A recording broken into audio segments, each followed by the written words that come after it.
Hello guys, it is I, Jerry the Hee-Ho, and I'm a bit in a rush. I don't like rushing things. I like taking time, my sweet precious time, but I unfortunately do kind of have to rush this because today is sorta the only day I can battle. Not really, but it's the best day I can battle, and I need to take advantage of that. So we're fighting Tyrant from the Salmon Arm Shuckles. Last week we faced off against Noah. Tyrant and Noah know each other. They're co-workers. That's a fun fact. Anyways, let's look at his picks really quickly.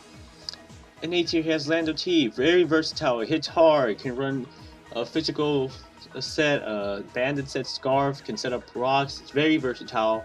Very scary mon. Next up, he has Gardevoir. Has his Mega, which there's not that many switches as you can tell with that very scary special attack stat reaching 165. And then he has Pixelate, so Hyper Voice, it's yeah, scary. Then there's Kelp. There's Kelp. Can run a very good Scarf set, and it hits hard. And it has a very good offensive typing in water fighting. Then another great offensive threat in his B tier picks is Turum, with 125, 90, 90 bulk. That is incredibly bulky. It's a dragon type. Dragon types. Oh boy, dragon types. And it's, oh my gosh, those are offensive stats. Oh boy. And then he has Metagross, because we need more offense, right? And that also has really good bulk. This is really bulky offense right here in his B tier picks, because he also has Entei. Yay! You gotta love Entei with that 115 HP stat, and oh god, Entei hits so hard. And then he gets his C tier picks. He has Hitmontop and Type Null and Kamala. Hitmontop is an excellent rapid spinner, and it gets Intimidated to help it, because now its physical bulk becomes incredible. And then we have Type Null, who also has really good bulk, more bulk, you know? With 95, 95, 95 with that Eevee-like boost. It's slow, but it gets a lot of nice utility moves. And then there's Kamala. Hits decently hard. Has a pretty okay special defense stat, so it can run an assault vest set. And it also has a workable speed stat, so it can run a scarf set if it wants to. And it also gets comatose, so it can't be burned or paralyzed or even frozen. It can only be put to sleep. Next we have Electivire, which I think is a bit of an underrated electric type, mainly because it's a physical electric type, and the main physical electric type move is Wild Charge, and there is Recoil, and it doesn't help that Life Orb also gets that Recoil. Gets Mortal Drive, so that means that you can't Volt Switch into this thing, and it's an excellent switch into all electric types. Then there's Shuckle. Sticky Webs and Rocks, maybe set up some Toxic and Infestation. A very annoying Pokemon because we need more bulk, right? 230 defense and special defense. Nice. And also gets 30, so you can OHKO this thing. Also very nice. Next we have Rabombi. So finally, this thing is not bulk, but this thing is speed. And it gets Quiver Dance, and it can be put to sleep. Fun. Also bugs very easily, very scary stab combination. And finally his E tier picks. We have Toucannon and Jumpluff. Toucannon is the Zmon.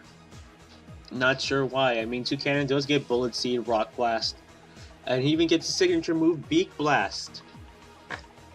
And he gets Sheer Force and Skill Link, and it gets weird moves like Flame Charge. It gets Flame Charge. That is bizarre.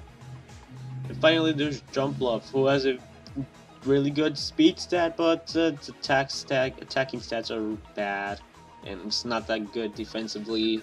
It's a shame because I like Jumpluff, but whatever. That is his team. As I could tell already, this is a very bulky offense team, so we're gonna need a lot of heavy hitters for his team. He has a lot of switches to a lot of things, but at the same time, as long as we get that hyper offense, I think we could easily take down his team and wear him down. So let's take a quick look at my team. Oh boy, first off, it's making her comeback. It's Primarina with an Assault Vest this time. Sparkling Aria, Moonblast, Hyper Voice, and Aqua Jet. 252 HP, 4 attack, 252 special attack, and a quiet nature. Open up my notes now. Nope. Alright. So there's a reason why I'm running Assault Vest. Assault Vest tanks hits from Gardevoir, it tanks hits from Keldeo, it tanks hits from Kyurem, a special type Null, and Ribombee. Then we have Sparkling Aria, Moonblast for stab. Sparkling Aria hits Lando, Entei, and Shuckle really hard. Moonblast hits Kyurem and Hitmontop hard. Hyper Voice prevents Jumpluff from setting up a substitute because I know from the Jumpluffs I see most of them run substitute with a very annoying set with Substitute, Leech Seed. Can't remember quite correctly right now because once again I'm in a bit of a rush and I hate rushing things, but whatever. But here's the main thing that sets Primarina apart right now is that it has Aqua Jet. The reason I'm running Aqua Jet and with a quiet nature is because Aqua Jet goes first. Whoa. I have Aqua Jet, so just in case if there's a roll, Aqua Jet gets that kill. Which is why I'm running the negative nature. That's why I'm running the quiet nature. Because I get priority in Aqua Jet. Next up, we have Naughty Bear making his return too. This time with an Adrenaline Ore, Fluffy, Swords Dance, Brick Break, Ice Punch, and Earthquake, 76 HP, 180 attack, and 252 speed, Jolly Nature. Now, since I have a Jolly Beware, it outspeeds Bulky Kyurem, it outspeeds Metagross, it outspeeds Bulky Entei, it outspeeds Hitmontop, it outspeeds Type Null, and it outspeeds Toucannon. I mean, it's outsped Type Null regardless, but that's a detail. After the Adrenaline Orb, it outspeeds Non-Scarf Lando T, it outspeeds Gardevoir, it outspeeds Keldeo, a Non-Scarf variant, same with a Non-Scarfed Entei and a non-scarf Komala. So that's a lot of non-scarf users, and I have a feeling he's only gonna bring one, and it also outspeeds Jumpluff. The Swords Dance is to boost up that attack stat after I get intimidated, which is why I'm running the Adrenaline Orb. Break Break is for stab because I cannot afford to run Hammer Arm. I really cannot, because I need that speed. Ice Punch is there for quite a lot actually, with Jumpluff and Lando T, which is a main two threats. Well, not the main two threats. Jumpluff is not that big of a threat, honestly. Unfortunately, poor Jumpluff. But Lando T is a big threat, which is why I have Ice Punch there. Because with Brick Break, it's not going to be very effective. If I had Run Return, it's not going to be hitting as hard as I wanted to. Ice Punch is a quad weakness, and it hits very nicely. Earthquake is there for Entei, it's there for Metagross. Basically all those mons that are weak to ground, and it also hits quite hard against Gardevoir, who is a pretty decent, well, not pretty decent. Its physical defense is not that good, but it resists its fighting type stab, and it hits quite a lot hard. So that's why I'm running Earthquake. It's still unfortunately outsped by Ribombee, but we have something for Ribombee, we'll get to it later. Next up, we have Bob the Deoxys making his debut with Leftovers, Pressure, Stealth Rock, Taunt, Ice Beam, and Recover. 244 HP, 196 defense, 4 special attack, 52 special defense, and 12 speed with the Calm Nature. That is quite the EV spread right there, huh? This thing is bulky. This thing is pure bulk. It lives so much. I love it. And it outspeeds quite a lot, actually. I mean, it outspeeds Shuckle and Type Null. Duh, of course it would. But if he's running a bulky set, many mons such as Kyurem. No, not Kyurem. And I have enough speed, just enough speed to outspeed Lando T, which is why I'm running Ice Beam, which, if it's not an OHKO, it's a 2-hit KO. on Lando T if it's a bulky set, and if it's not a bulky set, then it's a one-hit KO. And it's an automatic one-hit KO on Jump Bluff. Once again, poor Jump Bluff. Other than that, it can't really do much. It doesn't dent anything too hard besides those two mons, but it sets up rocks, and it prevents Shuckle and Type Null from doing anything. Also recover.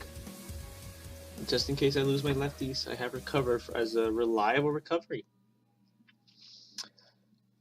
Next up, we have my Cleaner, making its debut. Well, not necessarily its debut, but its debut in its league. In Season 3, because it was in Season 2, and it never died. God, I love Venomoth. Black Sludge, Tinted Lens, Quiver Dash, Sludge Bomb, Bug Buzz, and Sleep Powder. 252 special attack, 4 special defense, and 252 speed.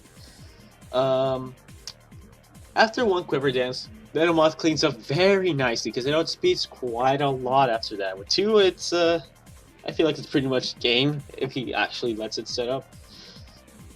Tinted Lens is why I need this, because he has quite a bit that resists Venomoth, and Tinted Lens does 50% more damage to resisted hits. So even after something switches in, it's still going to be hitting quite hard.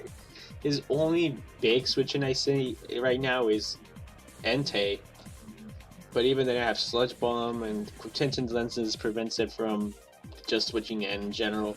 So basically what I'm getting at this is that there's no switch-ins for Venomoth. And the Jump Bluff and Ribombee are his only switch-ins for Sleep Powder. Why would he switch Ribombee to Venomoth, or why would he switch Jump Bluff to Venomoth? They're both weak to poison, and they just lose to this thing, unfortunately. Even though Ribombee does have a chance, because it does get Psychic, and that hits hard. But other than that, it does outspeed, besides, once again, those two mons. It outspeeds all of his other lower tier mons. Except also Electrify. But it outspeeds his C tier mons, and Toucannon and Shuckle. That's about 6 mons that outspeeds, which lets it safely set up Quiver Dance. And Black Sludge is just there for that passive recovery that I need. Fortunately, it still has really bad physical bulk, so extreme speed from Metagross. Imagine if Metagross got extreme speed, that'd be, oh boy, Ice Cream Truck. It gets killed by E-Speed from Entei after a while. It has a couple of dents, and then gets really hurt by Metagross, which is not good. I'm gonna let the Ice Cream Truck pass first. Next up, we have Spinda with leftovers. My throat is getting really dry. Superpower, Drain Punch, Return, and Sucker Punch. 252 HP, 252 attack, and 4 special defense. Yeah. He has a lot of whatchamacallit. Intimidators. I have a contrary user. Not the best one, and doesn't have good bulk, so actually I'm gonna put Assault Vest set because I think it's gonna be funny. I just wanted to see if let's see if Spinda does something, because if you sleep on Spinda, remember, don't sleep on Spinda. Superpower, contrary, then Drain Punch, Return, Sucker Punch as a priority. Yeah. Spinda, everyone. And finally, we have Dhelmise.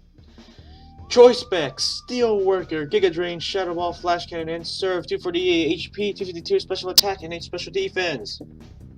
Now here's my surprise factor. Special Dhelmise. Even though it doesn't hit as hard as a physical set, it still hits really hard. It hits really hard regardless, because it gets great coverage in Serve, and that prevents Entei from switching into this thing. Giga Drain gives it passive recovery, and it's decent stab. Shadow Ball hits non-AV Metagross and Gardevoir pretty hard too. Now Flash Cannon is what made me want to bring this. Flash Cannon hits Gardevoir, Ribombee, and Kyurem very, very nicely. So like you may be wondering, why am I running a special set? And he has a lot of Intimidate users that I'm scared of. So having those Intimidate users switching on this thing, expecting a physical demise, and then I just hit them with a special attack and hurting them really hard, and then I have to switch out because I don't know speed. But it is immune to sleep powder. That's the main thing. It is immune to sleep powder. So this is my most reliable switch into Ribambe. And I also get to kill it back with Flash Cannon. So yeah, that's my team. I'm excited to see how this goes, because I actually, the moment I finish recording, I'm gonna message Tyrant and tell him that I'm all set. That's why I'm saying I'm rushing this a bit, even though it went up for about 15 minutes, because I need to cut out some stuff. But yeah, that was my team. Oh boy. Let's see how this goes.